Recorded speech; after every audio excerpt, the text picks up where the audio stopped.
সালমান শাহ আত্মহত্যা করে নাই, সালমান শাহ খুন হয়েছে। আসলে এই কাহিনীর শেষ কোথায় ভাই বলেন আমাকে? অনেক কাহিনী আছে, কিন্তু একটা বিষয় এখানে আমরা যেটা মানে জাস্টিফাই করি, মোটিফাই মানে যেগুলো দেখি সোশ্যাল মিডিয়ায়, সেগুলো দেখে বিশ্লেষণ করি, একটা ধারণা করি। আসলে এখানে অনেক কাহিনী আছে, আর কোনো সন্তানই চায় না। এখানে অনেক কাহিনী আছে, বলতে গেলে তো ভাই ঘন্টা 2 ঘন্টার ব্যাপার। তো বিস্তারিত দেখেন, মানে এক এক সময় এক একটা বলে। জাস্ট মানে আপনার ভিডিওটা শেষ পর্যন্ত দেখেন, তাহলে বুঝতে পারবেন। হ্যাঁ, বিষয় হলো যে এখানে বললাম না কিছুই, শুধু এটা দেখেন যে আসলে এখানে মানে হচ্ছেটা কি।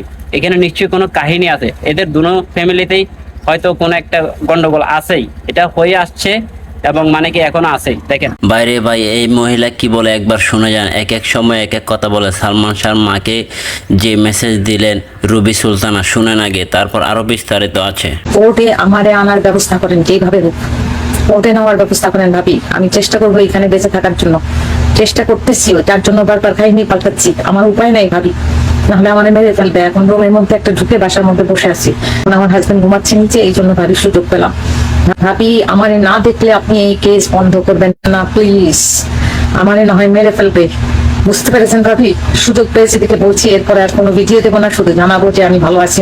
আর যদি কোনো কিছু ফেসবুকে আমার না দেখেন প্রত্যেকদিন, তাহলে ভাববেন যে আমি মরে এসেছি ভাবি। এবার এটা শুনুন। যে এতদিন পরে আপনি কেন এটা জানালেন, এতদিন পরে কেন জানালেন? এতদিন পরে এই জন্য জানিয়েছি, এতদিন আমি জানতামই না যে এটা খুন হবে। আমি তো পোস্টমর্টমের রিপোর্টের উপর বিশ্বাস করে বারবার আত্মহত্যা বলছি।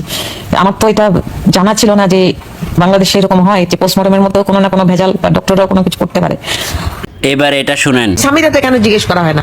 আমার যা বুঝাইছে তাই আমি বুঝা গেছি, বলে গেছি আত্মহত্যা আত্মহত্যা আত্মহত্যা।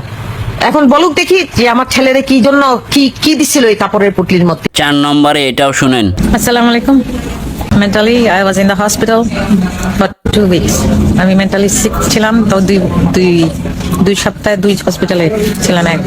এক সপ্তাহে কানাডাতে, আর 1 সপ্তাহে ফিলাডেলফিয়াতে হসপিটালে ছিলাম। তা আমি যা কিছু বলেছি এটার কোনো মূল্য নাই, কোনোই মূল্য নাই এটার। আমি প্রমাণ দিব যে আমি মেন্টালি সিক ছিলাম। আমার হসপিটালের কাগজ আছে তো। এই মহিলা কি আসলেই মানসিকভাবে অসুস্থ ছিলেন, নাকি কোনো চাপে পড়ে আবার উনি ওনার নিয়ত পাল্টালেন? আপনাদের কি মনে হয়?